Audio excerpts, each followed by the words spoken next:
from the standpoint of nutrient-wise and nutrient availability, we have to maintain, we've done a pretty good job in the industry talking about crude protein and degradable protein.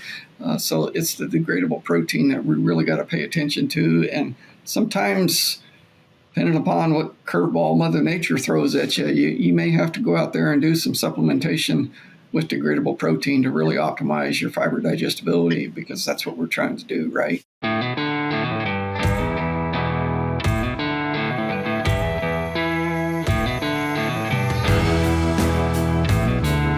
Welcome to the Beef Podcast. I'm your host, Brandy Buzzard, and it's my pleasure to bring you the latest trends and issues from the best and brightest minds in the beef industry.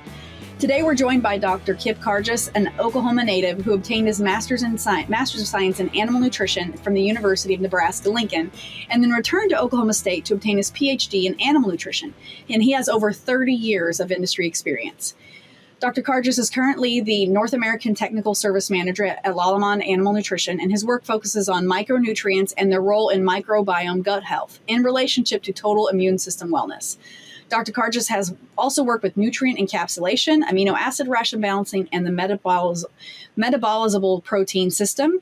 Dr. Karges, thank you for joining us today on this episode sponsored by Lallemand Nutrition. How are you today? Hey, I'm fantastic. Great to be with you. I'm in Abilene, Texas, where we're actually getting a little rain for a change, so that's kind of nice. That is nice. I bet they're happy to have that down there. It is also raining here where I live in southeast Kansas, but I believe that's probably much more happens a lot more often than it does in that neck of the woods. So, well, thank you again for being here. We appreciate your partnership. To start off with, I mentioned a little bit about your background, but if you could just bring those of us up to speed on how you got involved in the beef industry and your kind of cattle industry and career thus far, that would be great. Sure. Fantastic. I started out my young career being very interested in veterinary science, becoming a veterinarian, as a lot of us do, and science was a high piece of my interest. And as I got going through my education, I had some people say, hey, you got to look at this nutrition thing. It's pretty interesting. So the further I got into it, the further I went with it. And next thing you know, I'm going for my PhD at Oklahoma State, then go into industry for a few years, did some teaching as well. But for the most part, my industry career has spanned, kind of like you said, 25, 30 years, which is kind of hard for me to say at this point in time, but it is what it is, right? So, I basically have worn tech support hat, tech sales, R&D type activities. And then the latter part of my career, I've been doing, managing some technical groups as well. So, and that's what I currently do today for Lallemand, Tech Service Manager for North America, live in Abilene, Texas, like I said. I thought you still were in Oklahoma, so the Abilene thing, then you really want the rain down there. Yeah. Lallemand Animal Nutrition, the makers of Levucel SC, are a global leader in the production of yeast and bacteria for animal nutrition. Levucel SC is the only naturally occurring rumen-specific active dry yeast probiotic designed to optimize rumen function, boost fiber digestion, and help get you more out of your native rangeland or pasture. No matter how you supplement your herd, including Levucel SC can help your cows grow bigger calves. Discover the right formulation for your herd at chooselevucelsc.com. Well, there's, I think the storm, I looked at the radar and it is going across all through the plains. So all of our cattle, our people here in cattle country are getting a drink for sure. So, I think as we're going into spring, like we're kind of in the middle of spring calving here. For myself as a fall calving herd, we're just coming off of weaning, but others may not have weaned yet. Maybe you can kind of set the stage and introduce the importance for us of supporting your herd through that calving, weaning, regardless of what time you're kind of at. Yeah, for sure. Those are critical periods. I always try to break down the year basically into quarters, and you got to manage the quarter kind of like a football game. If we're looking at that from a cow-calf standpoint, you got the calving cycle, very critical. You got a 60-day window in there that you're hopefully calving in, and at the same time, you're trying to get your cows back to a little bit of condition to where you can go into breeding and maybe decent shape. And then at the same time, maybe you got an animal that's is a young animal, for example, a replacement heifer or a 3-year-old, which I always contend is probably your most challenging animal because they're shedding teeth and still trying to finish growing, those types of metabolic things are going on. So it's a very critical time. And as you flow into that, right, that point in time there, it's tough to make an adjustment at that point and change your trajectory, if you will, on what that cow is going to be able to do until you hit green grass. And so you kind of almost got to set that up in the fall or early spring in your situation where you're going into a point where you're going to start weaning your calves, and make sure you've got the right supplementation program going into those conditions to where you're going to try to maybe put a little bit of weight back on that cow and see what she can do when she gets into calving. For sure.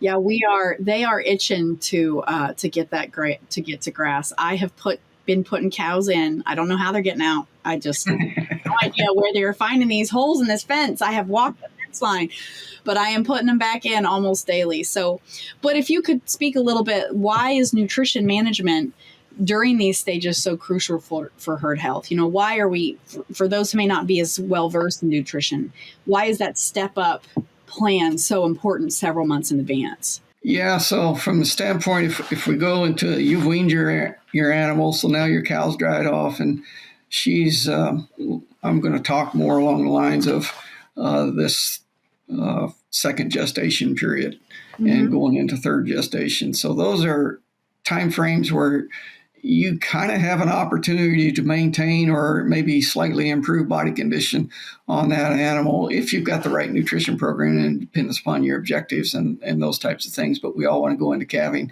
with that ultimate body condition score, 5, maybe pushing 6 a little bit.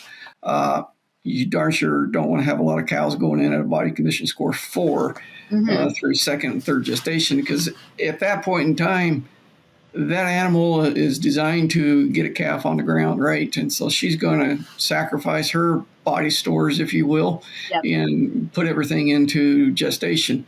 But once that calf hits the ground, then that kind of does a 180 for us. And we go back to, okay, now I'm going to save myself, and the calf is going to do his own thing, So that nutrition program sets itself up for, 6 months in advance, if you will, in terms of making sure we're going to have a pleasant experience when you get to that calving interval. Put mask on yourself before putting mask on others, right? Yeah, right. Yeah.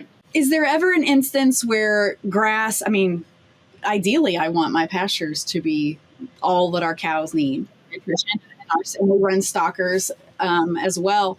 But is there ever an instance where green grass is limited and isn't meeting the nutritional needs of cows or stockers? Sure. That's a fantastic question. I think we got to back up a little bit here, and we all have to acknowledge how much our genetics have changed in our cow herd today from, say, 15 years ago, even 10 years ago. We have a tremendous genetic potential in the animals that are out there today. So the question then becomes, how are we going to optimize, if you will, performance on that animal? Can we nutritionally do it just with green grass, for example, to your question? I think it's going to be kind of challenging, because the potential for growth on these animals is just huge. And that's before we ever start talking about the type of forage that you're on. Maybe it's summer pasture type situation. Well, what's the passage rate? What's the digestibility of that particular forage early on in the spring? You can look at the back end of your cows, and you're going to see a lot of green smears on those rear ends, kind of like a green windshield, right? We hit a lot of bugs concept. And that is a true indicator that you've got a pretty highly digestible forage at that point, and extremely fast passage rate. So then it becomes a question on, do I have enough time in the rumen for the bugs to optimize and really degrade all that forage? And oftentimes we don't. And so therein lies the challenge that I think we have to start looking for other tools that we could put in our toolbox today that will really help us in those situations. Can you suggest how producers can identify some of those, like, maybe not shortcomings isn't the right word, but some of those challenges or gaps? I see them early, and then how to adjust their program nutrition accordingly. Yeah, absolutely.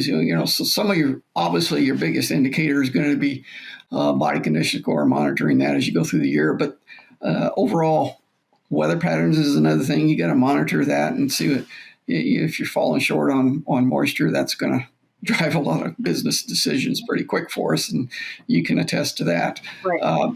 But from the standpoint of nutrient-wise and nutrient availability, we have to maintain. We've done a pretty good job in the industry talking about crude protein and degradable protein. So it's the degradable protein that we really got to pay attention to. And sometimes, depending upon what curveball Mother Nature throws at you, you may have to go out there and do some supplementation with degradable protein to really optimize your fiber digestibility, because that's what we're trying to do, right? Sure. There are some tools out there that, probably are not known to a lot of people. Lallemand has some of these tools, and yeast digestibility influences fiber digestibility. These types of concepts are out there, and they're fairly new, probably to the beef industry. So it's something that is available, and I would encourage producers to kind of look outside the box a little bit. I mean, if someone doesn't see these problems in time, right, or doesn't do a bang up job of looking at BCS and paying attention to that in advance, what are some of those impacts of having a nutrient deficiency on both the cow herd and the calves, that they're carrying there during gestation? Obviously, weaning weight comes to mind, but what's my weaning weight per cow exposed? That's a critical number. I think a lot of us probably can easily calculate and figure out, what does that look like? And that needs to be, depending on when you wean and how many days, those types of things come into play. But you ought to have a pretty good idea of what those animals should be doing for you. If you're not hitting that body condition score, obviously we've talked about that a lot, but what are some of the other things that, obviously pasture conditions or mineral intake, for example? Are we cutting our mineral with salt to control that intake on that mineral? Those are things that kind of can come back to haunt us a little bit later. Minerals, I think people think of them as, kind of like this black box type concept, but they are extremely important in the overall metabolism of the animal. You can take, for example, zinc and copper, they play a huge role in the production of enzymes for the body. And there's indications, they might be involved in close to 300 different pathways. So if you limit some of these key trace minerals, are you going to see that every day? No, you're not going to see that. Are you going to see that at weaning time? For sure. Is that calf going to be set up to go into weaning conditions and maybe not come down with BRD or some other thing there? Yeah, that's maybe not going to happen for us. I think that's so crucial. I remember it's been a while since I've been in grad school and undergrad, but I do remember just that really being hammered home, is that like mineral is such a foundation. It's not just throw some salt out there, right? Like it is a program, and it needs to be a consistent part of your program, regardless if you got a cow herd, if you're running stockers. We're seed stock operators, so it just really. I just remember that being like hammered home, and remember that very, very clearly. And a lot of people don't even realize, look at it this way, when you break down the cost of that mineral, it's probably one of your cheaper forms of supplements. That's true. Get right down to it. Yeah, when the pallet gets delivered to my house, I don't feel like it's sticker shock, right? But as if you average it out over the number of head we got and all that, then if it's a small investment for sure, something that you can very easily see, at weaning and throughout the lifetime and at breed back and things like that. I probably have undiagnosed anxiety, to be completely honest. And so there's a point to this. And so I'm already thinking about next winter, like, are we going to have enough grass? Are we going to have enough hay? Like, we're planning, it's just barely spring, and we're already thinking about what we're going to be feeding in the fall and the winter and such like that. And so I'm sure there are long-term benefits of like planning for herd profitability that far in advance, and like kind of springing forward to think about the fall. Can you explain a bit more eloquently than I am about why it's important to begin thinking about feeding for the fall and winter right now, even though we just started spring? Oh, great question again. So if you look at it from standpoint again, you run your cows through the summer, they're milking. If they do their job, they're probably going to come in a little bit light on body condition score, right? They're going to sacrifice some of that going into the milk. So now we've got a weaned calf. That's a separate discussion. You got your cow over here. She's glad to get rid of that calf, and she's going to get turned back out onto maybe medium quality, low quality forages. Time you hit November, it's nothing but pretty much low quality forages. So how are we going to move that body condition score becomes very critical, because that's really poor fiber digestibility. And so if you're looking ahead like you are, not only do you have to be thinking about, well, what's my fiber source going to be, right? It's probably, how am I going to feed the bugs in the rumen? And that's that degradable protein conversation that we kind of alluded to here a minute ago. Those are two different conversations that end up marrying up. That's going to influence your overall digestibility of that fiber. Because if think of fiber, like, okay, we talked about crude protein, degradable protein. Fiber goes down that same pathway a little bit. You got crude fiber. We can break down that crude fiber into different fractions, and we talk about NDF, ADF. And so when you send off a forage analysis, you oftentimes get back TDN. Everybody understands TDN, but you also need to be looking at ADF and NDF. NDF digestibility is what you really want to focus on, because that is going to tell us a lot in terms of how big a challenge it is going to be in terms of that animal digesting that particular forage. Mm-hmm. You mentioned in the fall that there's not a lot of high quality forage available in the fall.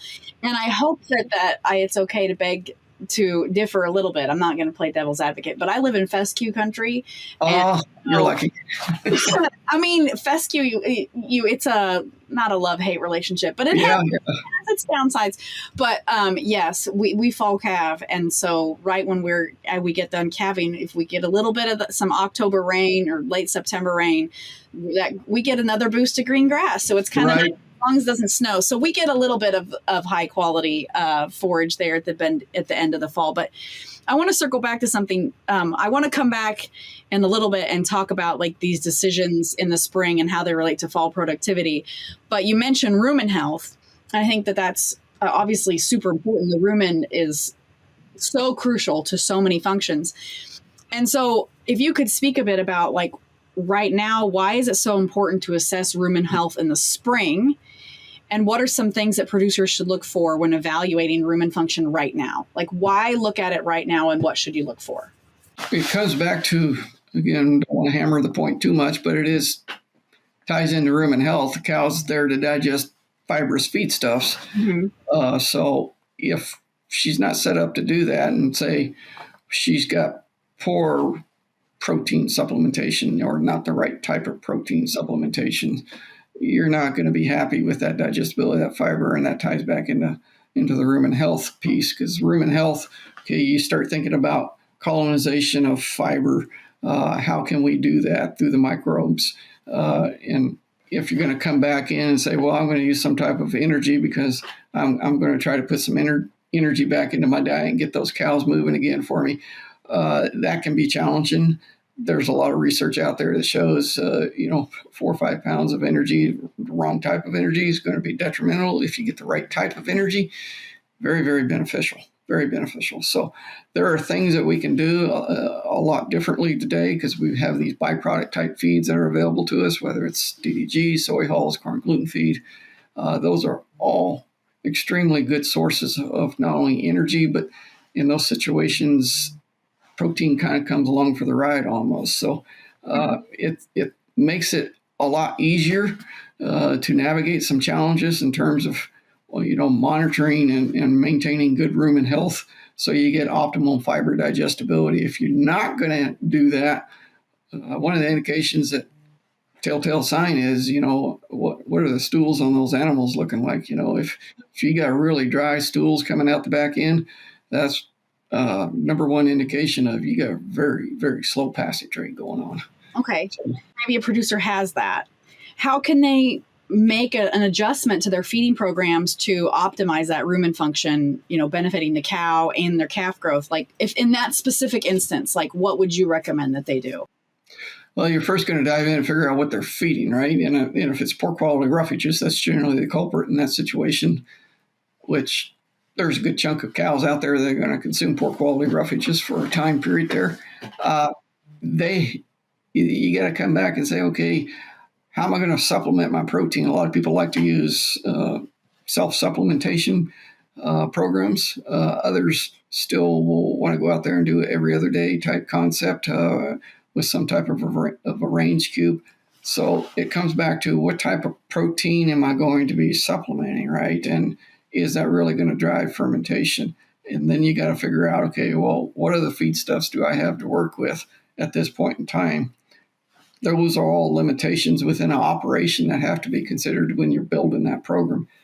And when you're in that position, you're already behind the 8 ball, right? You should have been looking at that like right now and figuring those things out, because not only you got market conditions that you got to consider there in terms of, okay, what are my commodity prices doing? What are my cattle prices doing?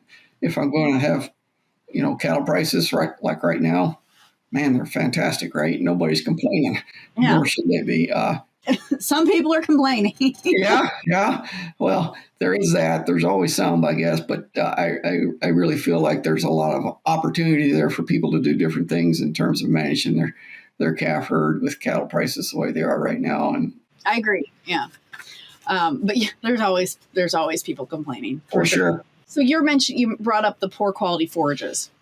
And so, I mean, that plays a big role in nutrition, right? If they're just eating scrub brush and things like that. So what can you advise? Well, first off, can you talk about the role that supplementing plays if they're eating poor forage, and how to improve that forage digestibility and how that affects overall herd health? Kind of how does supplementation play into that? Yeah. So we go back in time a little bit, and you can look at some research. It's in what we call the NRC book. It's nutrient requirements for beef cows or beef animals in general. And that's going to give you a pretty good indication of what you need for both energy as well as protein needs and minerals and vitamins, et cetera. So TDN, et cetera. That's where you got to start. And if I'm in that situation, I come back to how much degradable protein do you need is probably a good starting point. That book that I just mentioned, the NRC, kind of defines it, for us. And we probably need somewhere around 7 to 7.5% of the protein requirement of, is probably going to be around 8-9% total protein needs of that animal. So you're talking 85%, give or take, needs to be degradable protein needs in order to feed the bugs. Mm-hmm. So that's the number one rule that we talk about all the time: feed the bugs, feed the bugs. They will do the rest to a certain degree. What can we utilize from, other sources of supplementation needs? Obviously, there are different tools in the toolbox that are available today for the beef cow man that, as I alluded to earlier, maybe it's some type of a yeast product that can go in there and utilize fiber. And there are those types of tools out there where they actually will attach to the fiber. Mm-hmm. And they break down that fiber. So think of a saw in your toolkit. Mm-hmm. It's going to go in there and it's going to break open that particle of fiber. So that lignin coating, if you will, is being chewed in half by these yeast and exposing the innards of the fiber, which is cellulose, which is what you want. That breaks down into energy very quickly by the VFAs and the bugs. Or I should say the bugs and then the VFAs. So I know it's just now spring. I understand that. And we're talking about fall, and the summer will be here in a month, basically. It'll be hot. It's probably already hot where you live, but I don't want it to be hot in Kansas. But as summer approaches, is how I'll say that, there are some producers I know, or I feel, that don't necessarily know how to assess the quality of their pasture. That's just not something they're well versed in, or maybe they haven't ever had to do it before, but they need to. How can producers do that? Is that soil testing? Is that testing old hay? Yeah. Do you have any advice or tips on how producers can assess the quality of their pasture to see if they need the supplement?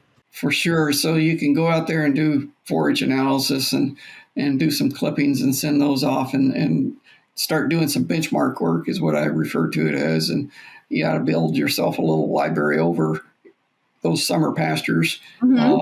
And start building that database, because then you start getting a true read on what you're dealing with and how can you manage it. And you might pick up some inflection points where, hey, I've got really protein or high protein right now.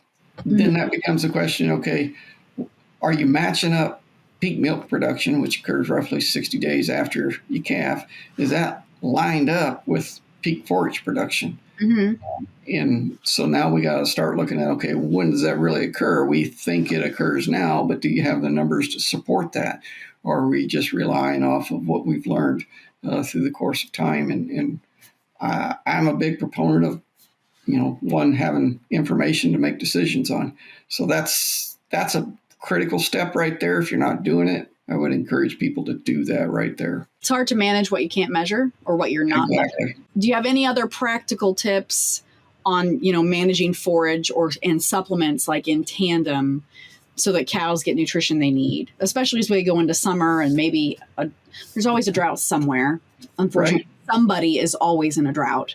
But any practical tips about that as we look into summer? So there's some new research out, again, going back into some new products that are available to the beef industry that improving fiber digestibility through a yeast product, for example. There's some research out there that will clearly speak to this topic right here very easily, where we have this mindset, and we kind of talked about it earlier, where green grass is beautiful. I don't need to do anything.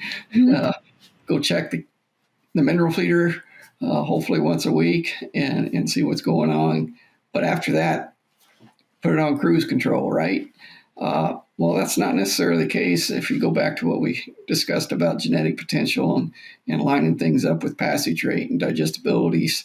Going in there and supplementing at key critical times with some new tools that are available to us that will actually improve fiber digestibility. There was a project out there that showed a 22-pound increase on summer pasture for weaning. Wow. So that's a bunch. Wonderful. Yeah, that's a lot at, I don't know, $3 a pound. Yeah. Pounds increase. That's a lot. That's a lot of money.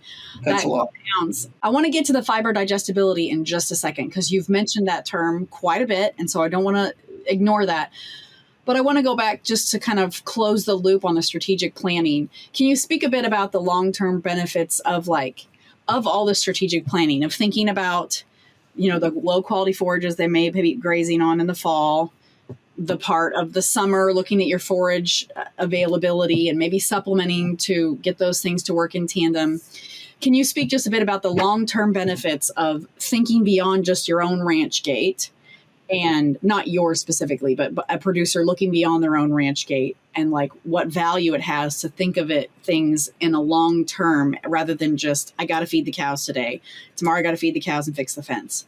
Can you speak a bit about that? Sure. So I encourage people to sit down and look at an annual event calendar and kind of project out what we're going to be doing, and get a game plan together so you can manage all 4 quarters accordingly.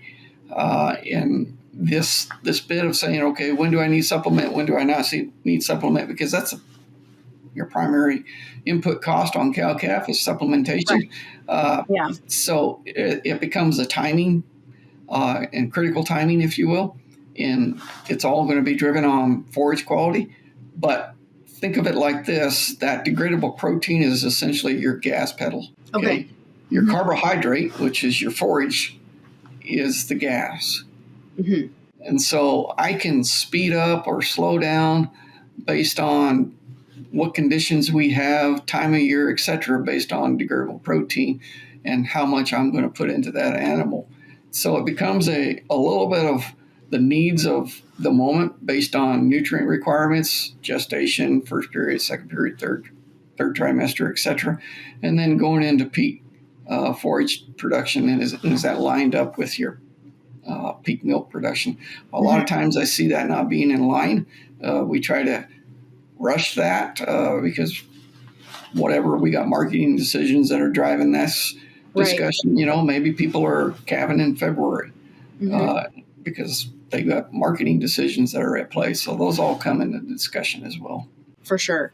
Calving in February is not. Yeah, that's not for the faint of heart, right? No, it's not. No, it is not. We do not. There's a reason we don't do that. So yeah.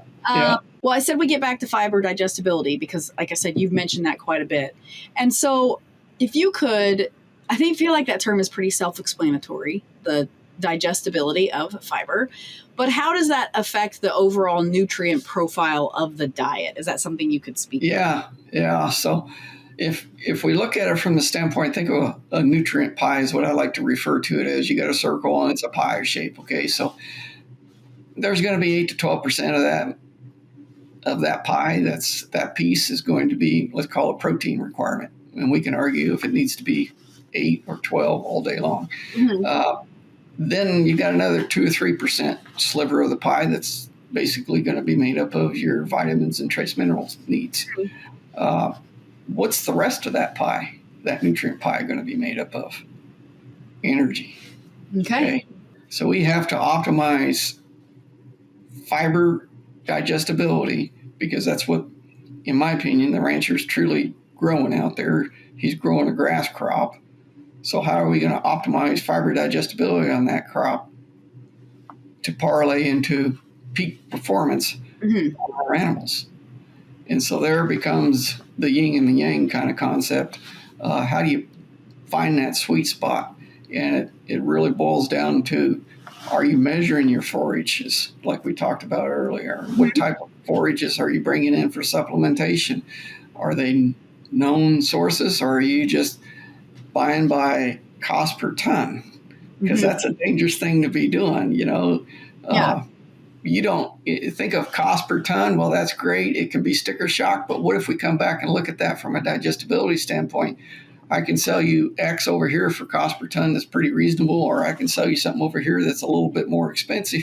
And my cost per unit of energy, two different things there. My miles per gallon over here on a more expensive forage source may be a whole lot better than the cheaper source.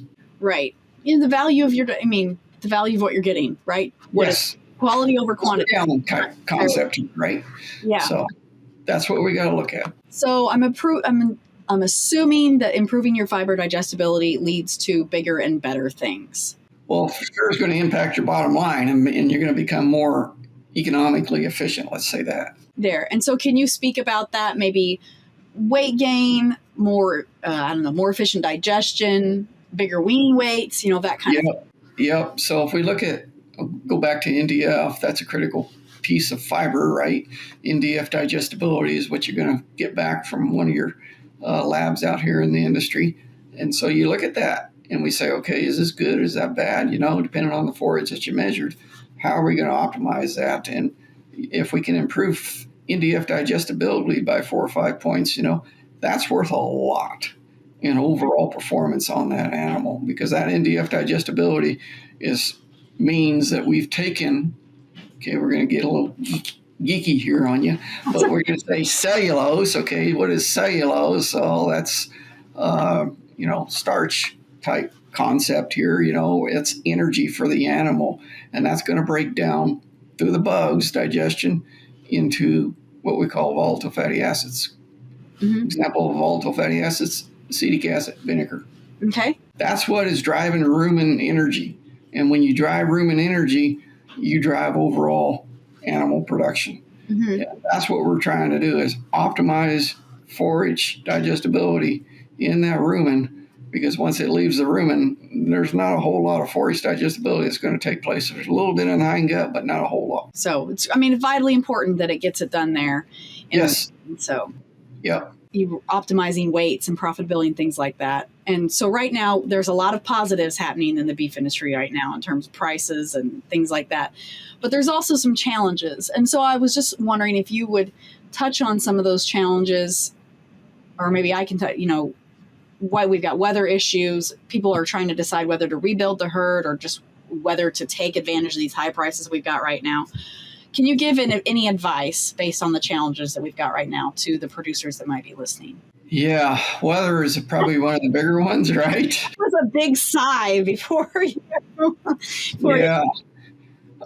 If these weather patterns that we're in right now, if they continue to hold, it's tough. And when you do get rained, I can think of a couple of years ago, it was 2023. I think you guys up there in Kansas in June got almost a year's worth of rain in 1 month, right? Yeah, but our rain specifically where I live, we get about the same amount of rain as Northwest Ohio in that lake but it comes in like 4 months rather than spread out. Yeah, definitely. If there's a way I could store it, Right. And so you get back to, I'm growing grass as a rancher, right? And so if I get those rains timely and I get enough grass production, maybe it's a good idea to kind of think about having a conversation. Let's wean early and inventory grass, and let that cow go out there and be my mechanism for harvesting that roughage. And I can feed some critical degradable protein along the way to make sure we're optimizing fiber digestibility, and maybe include some of these other cool products out there, these yeast products that are available to us that are enhanced digestibility. And you can stretch a long ways. And at the same time, your calf is, you wean early, that calf is going to be very, very efficient at conversion right there. And so whether or not you're going to try to sell it straight off the cow, or you're going to keep it for 45 days, 60 days, whatever the case may be, you set up the right program with the right type of byproduct feeds that are available to us, you're going to see some nice performances on those calves as well. So that's one area that ties back into weather management and recognizing those patterns early on and taking advantage of them. Probably another time that is often overlooked is what can we do from a standpoint of, can we run open range, I guess, type conditions is what I'm talking right now. So if you're in a situation where you can stretch that cow a little bit and make her go hustle, those are all good things to do. And you can tie in supplementation programs to allow that cow to maybe move a little bit more and do a little bit better job of harvesting some forages and some other rougher areas that maybe she might not want to go to if you're supplementing her every other day. So, and you mentioned it earlier, you're almost in a unique situation, where you've got forages, green forages to help you through during the winter months. And those are really, really nice to have. And you can change your operation very quickly there. We do stockpile. We do a lot of rotational grazing and stockpiling. Oh, gosh, yes. To get us through. But we're not as hot as Texas, but we have a stretch where we'll have triple digit heat and high 70, 80% humidity. And fescue does not particularly like triple digit heat very much. So it's just, we also have to mix in we've got a lot of native prairie that we run on as well when fescue has decided to take a break. So it's definitely a counterbalance, I guess. Oh, yeah. And you bring up a good point there in terms of rotation. Certain times, if you got enough, if you got the right situation and the right setup, pasture rotation is very, very good tool to utilize. We try to take care of the grass as best we can because we need it to take care of us. So, oh, for sure. It's time for our famous three.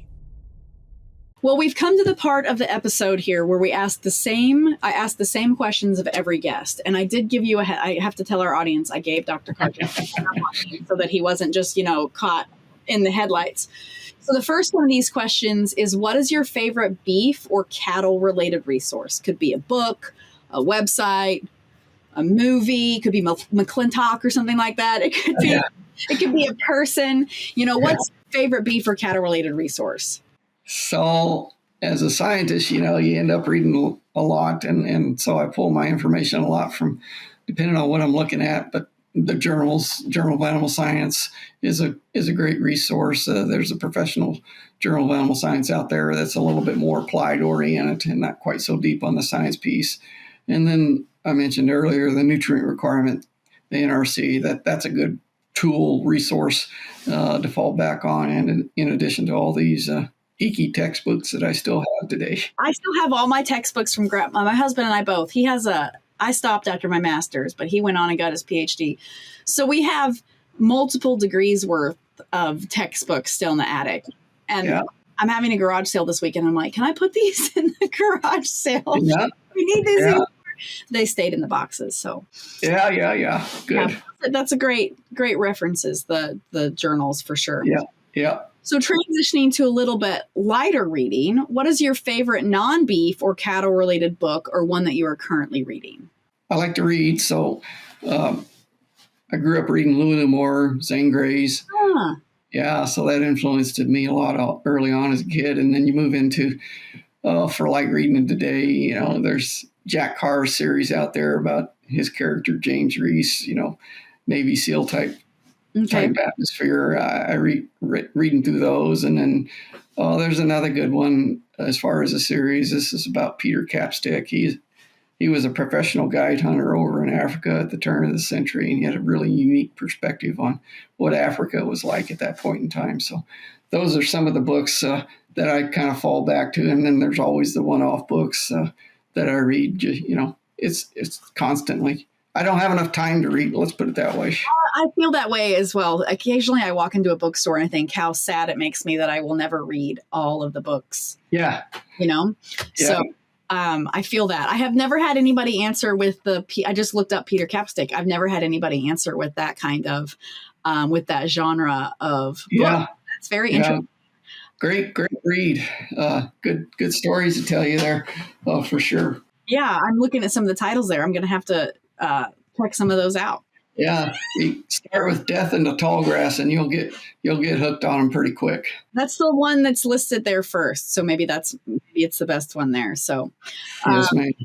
Okay, and then so the last one is, when you think of someone you admire or look up to, what is a characteristic they possess that has led them to be successful? You don't have to say the name of the person, but just something that characteristic in that person that they have.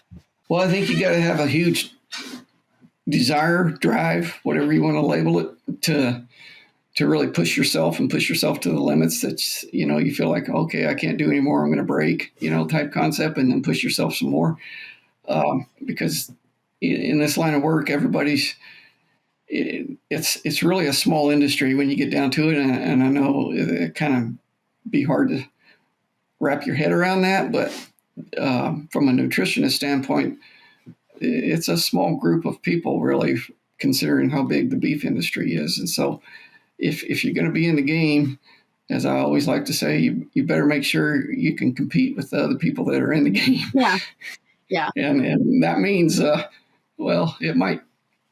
requires a lot of time in the practice pen, so to speak, to put it in cowboy terminology here. If you're a roper or something like that, I am. Spend some time in the practice pen. For sure. And it is a small industry. I constantly, we're spread across the country, there's hundreds of thousands of us, but when you get down to the brass tacks, it really is, a small group. And that's for sure. You have iron sharpens iron. You got to be sharp. Your neighbors are, for sure. So. Yes. And typically if I associate with people that I feel that I look up to in the industry, as far as my peers are concerned, they've been a great influence on me and helping me become better at my craft. So that's always a blessing. Well, I appreciate your answers on those. I always like hearing a little bit about the non-professional side of our guests. Yeah. All the questions and time we have for today. Dr. Karges, I want to thank you so much for joining us, for sharing your time and your talent and your thoughts with us. And thank you also to Lallemand Animal Nutrition for sponsoring this episode. If listeners have questions for you or want to learn more about all of our discussion today, digestible, forage digestibility, nutrition, strategic planning, any of that, where can they go to do that? Yeah, I point them to our website, obviously, Lallemand Animal Nutrition. .com, and you're going to find what you need there. And if you want somebody to reach out to you, just drop us a note there and somebody will reach back out to you and contact you, and we can have further discussions that way. But we sure would enjoy the opportunity to visit with people. Okay, perfect. Well, for our audience who is not in front of a computer at the moment and is listening on your mobile device, I have written, put Lallemand Animal Nutrition in the footnotes at the bottom of the episode, so you guys can feel free to go through and click through to the website. Dr. Karges, again, thank you for being here, for sharing your time with us. And to our audience, thank you for tuning in, and we'll meet you back here next week on the Beef Podcast. Thank you very much.